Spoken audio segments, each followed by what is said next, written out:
हिंदी सक्ती विरोधात मनसे उद्यापासून रस्त्यावर उतरणार, पालकांच्या सह्यांची मोहीम घेणार असल्याची मनसे नेते संदीप देशपांडेंची माहिती। ठाण्यात उद्धव ठाकरेंना डिवचणारे बॅनर, टेंभी नाक्यावर युवा शिवसेनेची बॅनरबाजी, उद्धव ठाकरेंच्या आव्हानाची खिल्ली। मुंबई महापालिका निवडणुकीच्या तोंडावर शिवसेना उद्धव बाळासाहेब ठाकरे पक्षाला मोठा धक्का। शिवसेना उद्धव बाळासाहेब ठाकरे पक्षातले 2 माजी नगरसेवकांचा भाजपमध्ये प्रवेश। सेल्फीच्या मोहात तरुण पडला धबधब्यात, कोल्हापूरच्या राऊतवाडी धबधब्यावरची घटना, स्थानिकांनी वाचवला तरुणाचा जीव।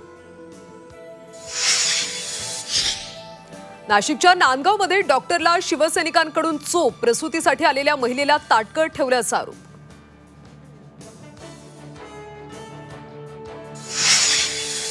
आणि विरार अर्नाळा मार्गावर भीषण अपघात, एसटीची रिक्षाला जोरदार धडक, अपघातात प्रवासी महिलेचा जागीच मृत्यू।